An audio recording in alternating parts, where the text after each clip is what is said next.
Hey everyone, it's JT from JT Looks here. So I'm here at my studio and today we're going to be talking about the perks of Asian hair, right?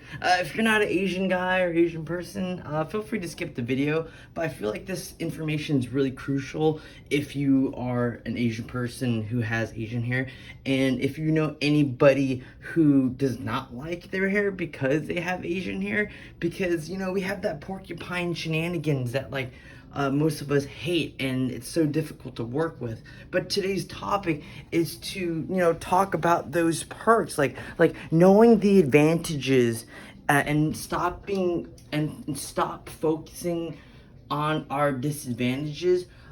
Will help us take advantage of the goodness that we have in our hair, if that makes any sense.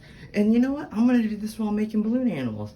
And if you ever noticed, I always feel a little guilty because every time I make these videos, I'm like way too extrovert, and it may seem like nervous for you guys or like annoying. But here, let's just start making a balloon right now as we start talking about the topic. Let's just blow this guy up right here. All right, yeah, back in the day, I used to be a magician balloon twister, but coronavirus stopped that. But I'm so happy you guys get to watch it today. But here's the thing about Asian hair. We have super thick hair, as you may have already noticed, right? But the thing is, there's a difference between thickness of density and thickness in strands, right? Now here's the thing, the thickness in strands, all right, is, as you can see right here, right, here's a strand of hair, right? We have the thickest strands in general in comparison to other ethnicities, if that makes sense. But we have lower hair density usually, as in hairs per square inch. Like people who are like white, Caucasian, or other ethnicities have more hair per square inch. So here's the misconception. A lot of us Asian guys say we have thick hair, which we do, but the reason why we say thickness in a way where it's become a challenge, a difficultness, is because our hair is so thick and straight. Now, with it being thick and straight, we do have benefits behind that. See, as you can see with my hair, when it grows like 2 inches out like that, right in there, right, it sticks out just like a porcupine, right? And here's the thing, like with other ethnicities, like white guys, when they have like 2 inches of growth, it lays like flat on their head. JT secret tips and tricks: when you show your barber or your hairstylist pictures of like cuts and desired looks that you want, stop showing pictures of like white guys. Pick pictures of Asian guys, because they already have the style and they have Asian hair, and it's so weird. Like, why would you compare your hair to like white hair and then want that look? It's just so weird. Maybe it's just popular disbelief. There's plenty of guys on Google that you can pull pictures of and have hair like that. Most of it's like all K-pop shenanigans. I'm so exhausted doing 2 block haircut cuts. But anywho, it still looks really, really good. But here's the thing. Since we have thicker hair in circumference of per strand, stick with me guys, right? The benefit behind that is we have more melanin protein. Melanin protein is the main protein that creates our hair. Ooh, a palm tree, right? Now here's the thing, the melanin protein is the main protein that creates our hair, which is created from the follicle. The follicle is it's the root of the hair. So if you ever pull a hair out and you look in your hair, you'll see like a little hole. That hole is where the follicle is located. The follicle is what creates the hair. Now, how the follicle grows, right? It dependent on how the follicle is angled, depends on how the hair will be shaped when it grows out. Hence, have you ever thought like, why does my hair grow out straight, and why do some other guys have hair that grows out that's wavy or curly? It's because of the direction of the origin of the growth from the follicle, as you can see right here. So here's Asian hair. The follicle grows straight at that angle. Caucasian hair, white people, right? it grows from an angle. And because of that, it starts to become wavier. And African hair or coarse hair, I don't know what you can say about that, because it's grown more at an angle, it becomes more coarse, hence more curly and all that shenanigans.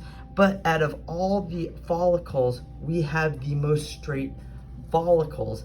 Hence, our hair grows out super, super straight. Now, here's the thing.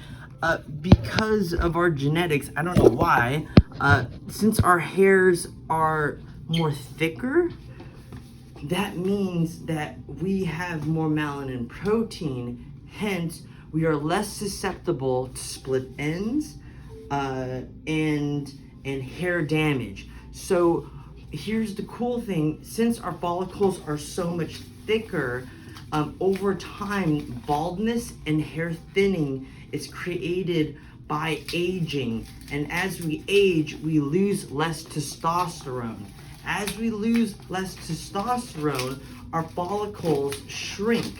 Hence, our hair becomes thinner, and it will shrink to the point where, well, we lose hair and we become, well, bald. But since we have the biggest follicles, it's more difficult for us to lose hair and have thinner hair in comparison to other ethnicities. Because our follicles are more larger, when we use hair products that help us retain our hair, such as like Rogaine, minoxidil, or finasteride, that's the pill version of hair regrowth products, you know, when you're balding. Those drug products that keep our hair, because our follicles are so much bigger, it can actually take the drug in better than other ethnicities. So that's a huge benefit also. At the same time, since we have so much melanin protein, that's why it takes us so long to bleach our hair. With white people, their hair is so thin, like they can get that platinum silver in like literally 30 minutes. It's super crazy. But here's the thing, we need to take advantage of what we already have. So here's the thing, because we have the thickest hair, right, that means we have a huge advantage of volume. Now, here's the thing, since we have lower hair density, as in less hair per square inch, that means we need to be considerate of our high volume, but our lower density. So how do we create more volume? Here's the thing, it's really weird. We have to always use a blow dryer. Get a blow dryer if you don't have a blow dryer now, or a vent bristle brush. Like honestly, you're not gonna get that control and the volume, right? But we have the thickest and the most voluminous. Yeah, monkey on palm tree. Yeah, it's pretty cool, right? Yeah. Let's add some bananas on it. Why not? And here's another cool thing I want to tell you guys about. Now, I am writing a book on Asian men's hair. Here is some exact photos of how our hair looks from a microscopic angle. So as you can see how our hair grows as Asian people, it is super round, very thick, right? White people, they have it at a oval shape, but you can see it's like half as thick. Isn't that crazy? But because of that angle, they have more wavier hair. With African hair, it's more of a flat oval shape, and since it grows in that parallel direction, it becomes more coarse, curly, and different, yes. But isn't that interesting? Look, that's the microscopic shape. And I, appreciate the Asian hair. Now, what are styles that will be really good for us? Of course, anything 2-block related, as in any BTS haircut. Yes, those are really good. What's really hype right now on TikTok is all that Leonardo DiCaprio 90s stuff. Yeah, parted down the middle. How to have a good 2-block. You gotta pick the right hairstylist. You gotta go to like, I don't know, either K-Town or Los Angeles, or like to me, yes, but you can go to JT Looks. booking.com and try to get an appointment with me. Yes, the average wait time is 1 month. But hey, you know, if I get a chance to cut your hair, that'd be great. But hopefully this information will help you. Monkey on palm tree chasing bananas. Oh, pretty cool. Yes, yes. But on top of the haircuts that will work for you, comb overs work really well. But here's the thing, as we age as Asian guys, or in general, here's something you really need to look at, all right? So if you pull your hair back right now, right? Just do this for yourself in the mirror when you get home, right? Over time, as we age, right? If you're like 18 right now, this may not apply to you, but this is good knowledge for you to know, so that way you'll be able to work with it. But if you're, you know, in the ages of like 22 and 30, 35 or 40, right? Or just getting old or not a teenager, this will really apply. This information, super vital, right? Now, what happens is over time, do you kind of see this right here? This hole, right? So our hairline, right, over time we'll tend to lose it, but we're not gonna lose all our hair. Just because you get this little patch right here, which is really normal, right? Do you see that right there? That hole right there that I'm pointing at? That's completely normal. But when you go to like barber shops and stuff, they'll usually do this thing where they'll section you at that line right there. Now watch this. If I put my finger and section it, and I'm holding my hair right here, do you see how much hair that we're working with on top? It's so narrow, everything right there. In reality, our hairline should be filled in right here if we were still young, yeah. But here's the thing, if we start sectioning right here and we let these areas grow out, as you can see what I did, my hair seems thicker. As you can see, it looks like my hairline is not even lost or anything. My hair looks super thick, only because I sectioned it right here and I grew it out right here. So when you're talking to your barber or anything like that, make sure when they cut your hair, tell them to fade it only up to like right here. Do you kind of see what I'm saying? And this is something called the parietal ridge. I know, oh my gosh. Yes, when the book comes out, please subscribe for a copy. I'll sign the book for you, but give me the support. Yeah, and if any of this information helped you out, leave a like, right? But what is the parietal ridge, right? How do you find out what is the side of your head and what's the top of your head? Literally just take a comb and put it on the side of your head like this, right?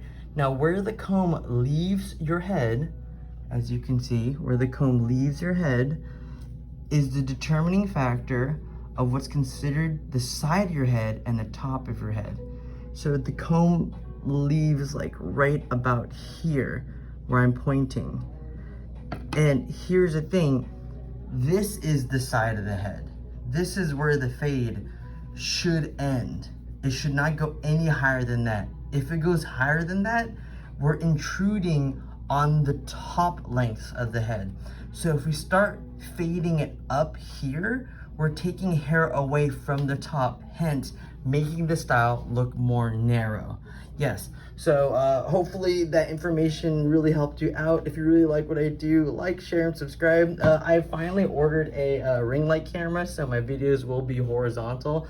Check out my other videos. Just leaving a like and subscribing will mean so much to me. Have a good day. Thank you so much for watching. Bye-bye.